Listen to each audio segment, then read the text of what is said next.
science they kept from us. Your body responds to sound at a cellular level. Low frequencies ground you. Rhythm synchronizes your heartbeat. Melody activates memory and our emotion. Our ancestors knew this. The drum was never just an instrument, it was a technology of liberation. That's why they banned it.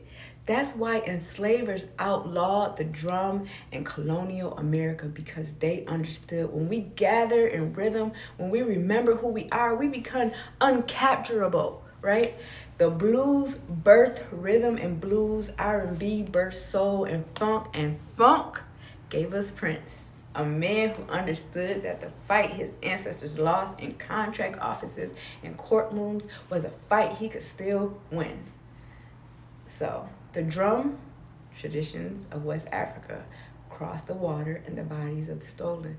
They became the ring shout, the field holler, the work song. The blues rose up from that soil, a testimony wrapped in 12 bars and a bent note. Jazz took that testimony and said, "We will not be contained by your structures." Improvisation as resistance, spontaneity as sovereignty, and then we got hip hop. Born in the Bronx from broken systems, it took the turntable, the microphone, the street corners, and built a global movement, social critique, storytelling, and unapologetic black genius. Each generation passed the frequency forward. But here's the part that changes everything. It's not enough to make the music. You have to own the music. See, they figured out early that black sound was gold, diamonds. So they built an entire industry designed to extract our genius while we stay broke, forgotten, and fighting for credit. They let you sing, they let you perform, but the moment you ask, where's my money? Where's my masters? Where's my name on what I created? Suddenly you were difficult. You were a problem. This is why controlling your narrative is not a business decision.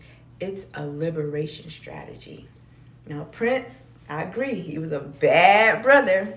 So if you want to understand what it looks like to fight for your legacy with everything, you got to study Prince. Prince Rogers Nelson, the purple one, a 5'2" giant who played 27 instruments, thousands of songs he wrote, and went to war with one of the biggest record labels on the planet. And it wasn't for his ego, it was for the principle. In 1993, Prince showed up to the American Music Awards with the word slave written on his face. Now let that sink in for a minute.